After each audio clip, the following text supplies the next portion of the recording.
In this video right here, I'm going to show you how to make your very own homemade version of Bob Ross Liquid Clear. Actually, you know what? I think I'm going to show you how to make a version that's actually better than Bob Ross's Liquid Clear for oil painting. Now let's just get the basics out of the way. First of all, what is Liquid Clear? Liquid Clear is a liquid-based medium that allows wet-on-wet artists to easily blend colors directly on the canvas, so it becomes more natural.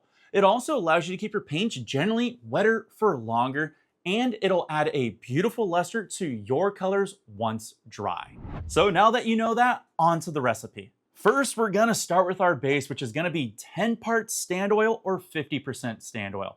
Now, stand oil is a thick medium that improves flow and leveling within oil paint. It's also gonna reduce the visible brush strokes, but more importantly, it'll keep our paint nice and workable for a very long time. Second, we're gonna add 5 parts or 25% of refined linseed oil or safflower oil.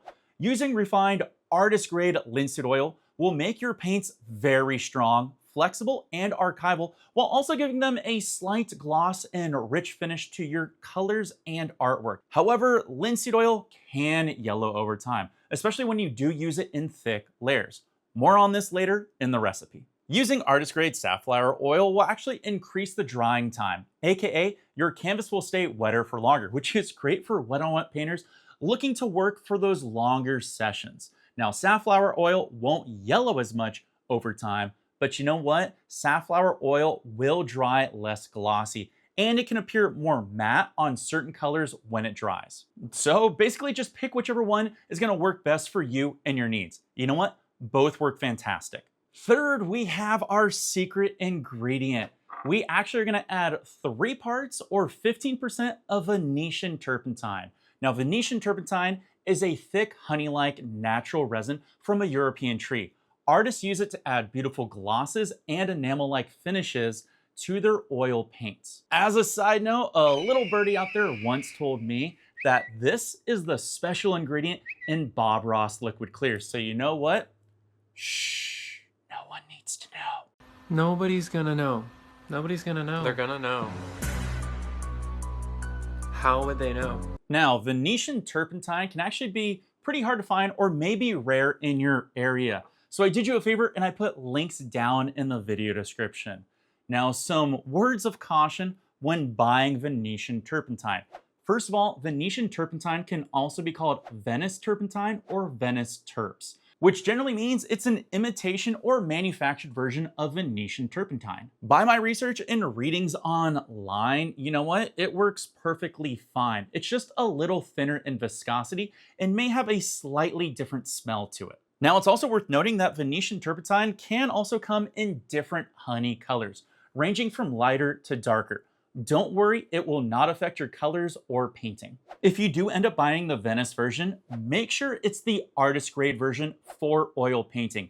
Venice turpentine apparently is also a horse product to take care of their hooves. So make sure you order the right one. Again, I'm gonna put links down below so that way you order the correct version. Fourth, we're gonna add 1 part or 5% of Gamblin Gamsol. Gamblin Gamsol is one of the best odorless thinners you can buy. It's extra refined, which means there's less VOCs in the air for artists like us to breathe in, keeping us just more safe. Now, there are 2 reasons we add Gamsol.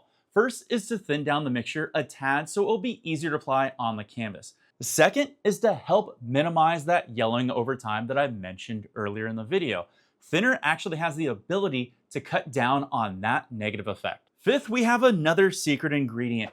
We're gonna add 1 part or 5% of olive of cloves. Now, clove oil is what's known as a medium modifier. It helps with a few things. It actually has a nice, clean, pleasant smell to it, kind of antiseptic to a degree. It helps keeps our paints wetter for longer, especially in warm environments. If that's you out there, that's huge. And it also contains eugenol, a compound that actually slows down the oxidation process, which is not only great for wet-on-wet painters, but it's awesome when we finally have to store our homemade DIY liquid clear. Now we just gotta mix it together. And for that, I like to use this stainless steel chopstick that I got on Amazon.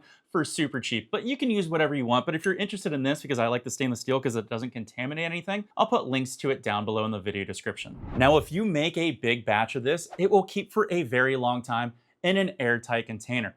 Personally I use airtight glass jars and baby food jars. I also sometimes just refill my old school Bob Ross liquid clear bottle. You know, hey, whatever works, works. A simple note, this recipe, it works for me and it may work for you, but feel free to change it and refine it to your needs. The paints, mediums, and environment you paint in may have different results. So test it first, then refine from there. This is just a good starting point for you. Now for a controversial suggestion. Regardless of how you feel about BRI, I still highly recommend that you buy at least one bottle of Bob Ross liquid clear. This way you can measure and compare your homemade liquid clear to the Bob Ross liquid clear. Just buy the assortment pack that you see right here. For 30 bucks, this is a great investment, so that way you can test and compare everything from liquid white to liquid black to liquid clear. Now, would you believe this is not my only liquid clear recipe? What if I told you I had more for painters who want a water mixable version or perhaps a toxic free version, or for my acrylic painters out there, a liquid clear for acrylic paints? Well, you know what? That's coming up in a video very soon, so you have to do me a huge favor. Go down below, hit that sub button, and leave me a comment on which type of liquid clear recipe you would love to see on this channel, so that way I know how to help you out. But until then, you can take a look at the videos over to my side to see more of my handsome face and how I can help you on your painting journey. Thank you so much for watching, and I'll see you in the next video.